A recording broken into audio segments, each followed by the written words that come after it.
friends and families, welcome to free baking class by Elfin. இன்னைக்கு என்ன recipe பார்க்க போறோம்னா மினி காஃபி குக்கீஸ் தான் பார்க்க போறோம்.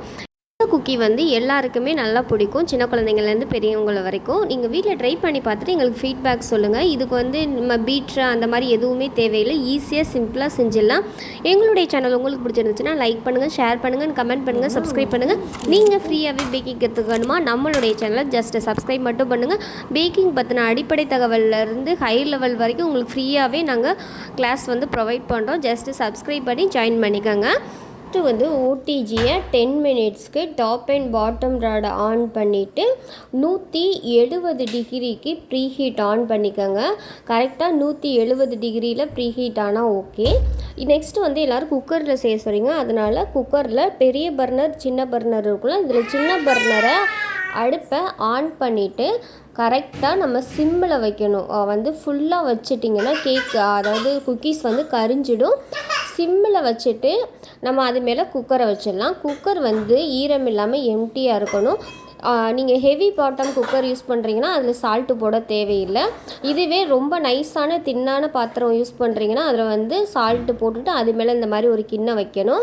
ஜஸ்ட்டு அந்த கிண்ணம் வந்து ரொம்ப ஹைட்டாலாம் இருக்கணும்னு அவசியம் இல்லை, நம்ம வைக்க போகிற பிளேட்டும் டச் ஆகாமல் இருக்கணும், அவ்வளோதான். இப்போ வந்து மூடியில் இந்த ரப்பர் வந்து நம்ம சேர்த்துக்கணும். சேர்த்துட்டு இப்போ குக்கரை க்ளோஸ் பண்ணிடலாம். மேலே வந்து வெயிட் அதாவது விசில் வந்து சேர்க்க தேவையில்லை, விசில் சேர்க்காதீங்க. அந்த ஓட்டையில் ஏதாவது அடைச்சிருக்கான்னு செக் பண்ணிக்கோங்க. அடைச்சிருந்தா வெளியில் வந்து காற்று போகாமல் வெடிச்சிடும். 10 நிமிஷத்துக்கு சிம்மிலே இது வந்து ப்ரீஹீட் ஆகட்டும். ஃபஸ்ட்டு வந்து ஒரு சின்ன கப் எடுத்துக்கோங்க.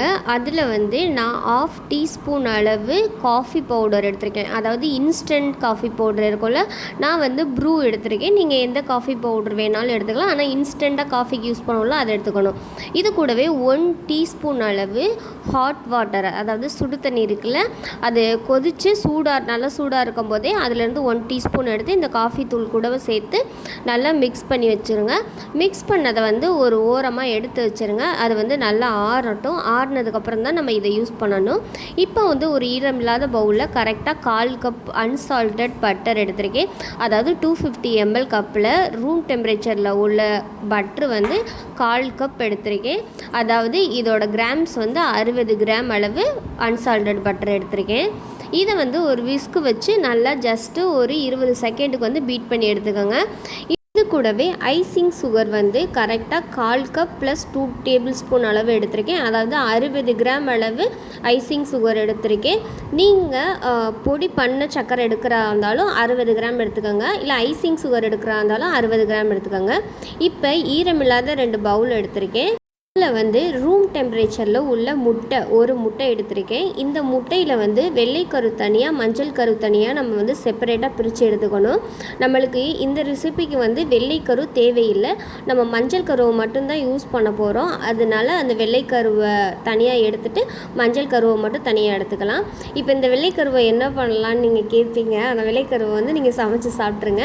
நம்ம அந்த வெள்ளை கரு வந்து நம்மளுக்கு தேவையில்லை. இப்போ இந்த மஞ்சள் கருவை நம்ம பட்டரும் ஐசிங் சுகரும் கலந்து வச்சுருக்கோம்ல, அந்த கலவை கூட மஞ்சள் கருவை சேர்த்து நல்லா எல்லாம் மிக்ஸ் ஆகிற அளவுக்கு லைட்டாக பீட் பண்ணி எடுத்துக்கோங்க. ரொம்பலாம் பீட் பண்ணணும்னு அவசியம் இல்லை, எல்லாமே ஒன்று சேர்கிற அளவுக்கு பீட் பண்ணி எடுத்தால் போதும்.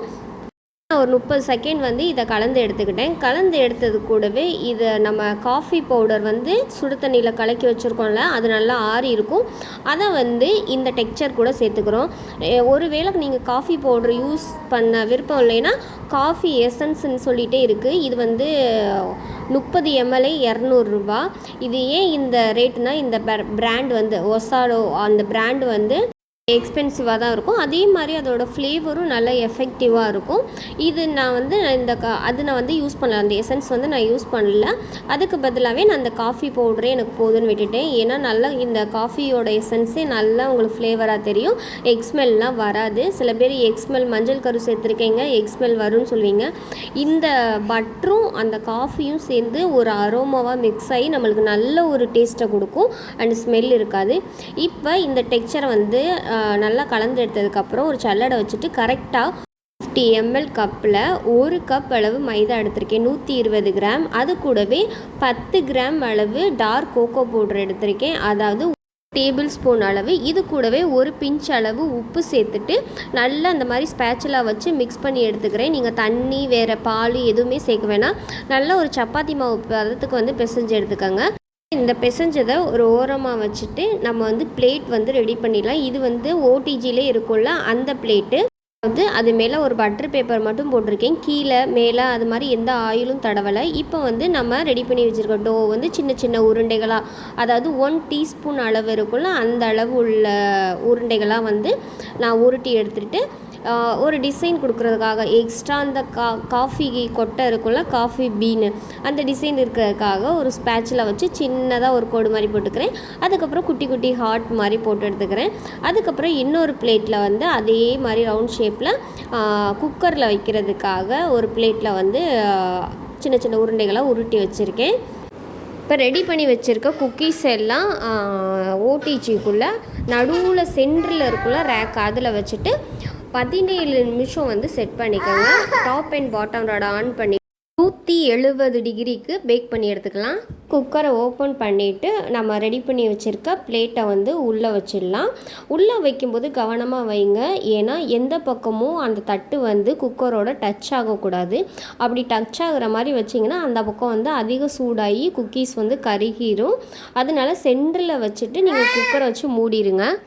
17 நிமிஷத்துக்கு அப்புறம் குக்கீஸ் வந்து நல்லாவே ரெடி ஆகிருக்கு. நான் ஓவனை ஓப்பன் பண்ணிவிட்டு எடுத்து நல்லா சூடாகிற வரைக்கும் வெளியில் வச்சுருங்க.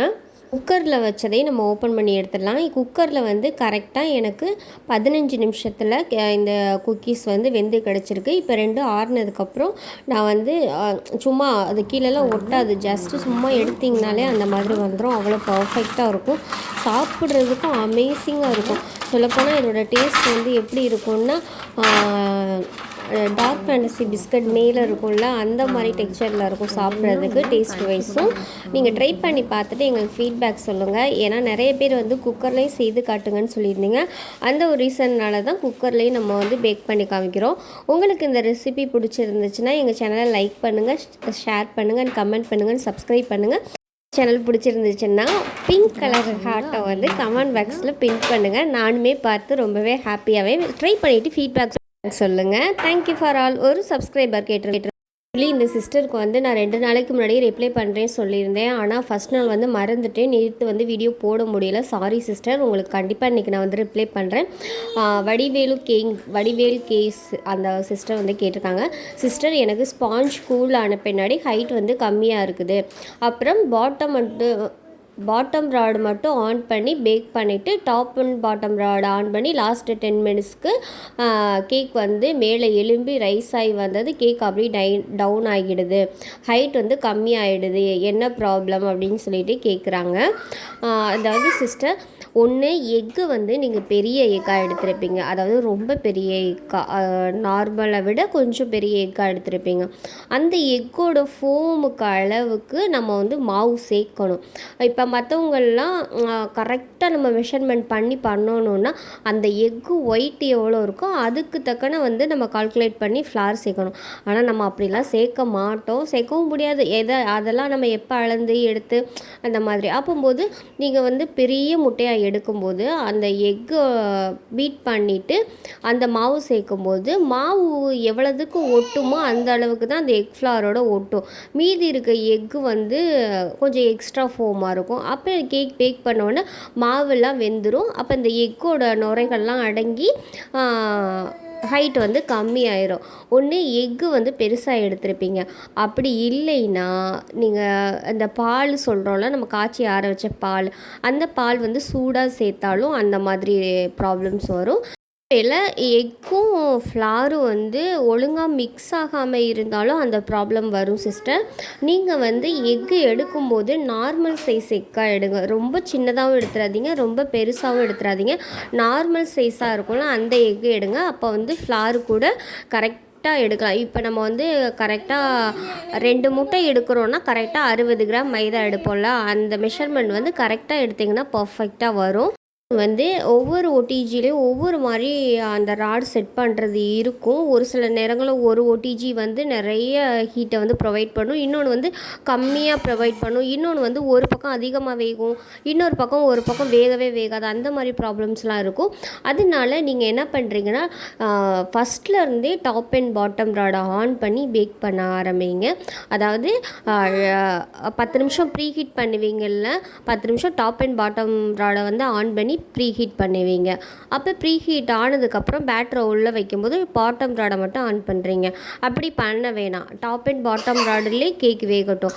கடைசி 30 நிமிஷம் வரைக்கும் பாட்டம் ராடு டாப் ராடு ரெண்டுமே ஆனில் இருந்தே கேக் வேகட்டும். அப்படி பேக் பண்ணி பாருங்கள் சிஸ்டர். உங்களுக்கு வந்து ஒருவேளை ஓவன் ப்ராப்ளமாக ஹீட்டிங் ப்ராப்ளமாக இருந்துச்சுன்னா அந்த மாதிரி இஷ்யூ கூட வரலாம். அதனால் பண்ண போகிற கேக்ஸ்க்கெல்லாம் நீங்கள் வந்து டாப் அண்ட் பாட்டம் ராடை ஆன் பண்ணியே கேக் பண்ணுங்கள் சிஸ்டர். வந்து நிறைய பேர் கேட்குற கொஸ்டின் என்னென்னா, எங்களுக்கு நேரில் சொல்லித்தர முடியுமா, நேரில் சொல்லித்தர முடியுமான்னு கேட்குறீங்க. ஜஸ்ட்டு வந்து சாரி சொல்லிக்கிறேன். ஏன்னா எனக்கு வந்து 2 குழந்தைங்க, குட்டி குழந்தைங்க இருக்காங்க. அவங்கள வச்சுட்டு வந்து என்னால் வந்து கிளாஸ் இப்போதைக்கு எடுக்க முடியாது. நெக்ஸ்ட்டு ஜூன்லேருந்து நாங்கள் ஆஃபர் பண்ணலான்னு இருக்கோம். ஜஸ்ட்டு வந்து நீங்கள் இப்போ நான் என்ன சொல்லி பேசிக்லேருந்து எல்லாமே நம்ம சேனலில் வந்து அப்லோட் பண்ணுறோம். நீங்கள் என்ன டவுட் வேணாலும் எப்போ வேணாலும் நீங்கள் கமெண்டில் பண்ணலாம். ஒரு சில பேருக்கு வந்து என்னால் கமெண்டில் வந்து சொல்ல முடியல. அவங்க வந்து லென்த்தாக கேட்குறாங்க, இல்லைன்னா வந்து ஒரு லாங் ப்ரொசீஜர் ஆன்சர் உள்ள கொஸ்டின்ஸ் தான் கேட்குறாங்க. இதனால் அவங்களுக்கு வந்து பதில் சொல்ல முடியலை. அவங்களுக்கெல்லாம் நான் சாரி கேட்டுக்கிறேன். ஏன்னா அந்தளவுக்கு உட்காந்து நான் டைப் பண்ண எனக்கு டைம் இல்லை. அதுதான் ரீசனு. ஒரு சில நேரங்களில் யாருக்காவது நான் கமெண்ட் பண்ணாமல் விட்டுருந்தேன்னா ரியலி சாரி. முடிஞ்ச அளவுக்கு நான் எல்லாருக்கும் கமெண்ட் பண்ண ட்ரை பண்ணுறேன். எங்களுடைய சேனல் பிடிச்சிருந்துச்சுன்னா லைக் பண்ணுங்கள், ஷேர் பண்ணுங்கள், கமெண்ட் பண்ணுங்கள், சப்ஸ்கிரைப் பண்ணுங்கள். Thank you for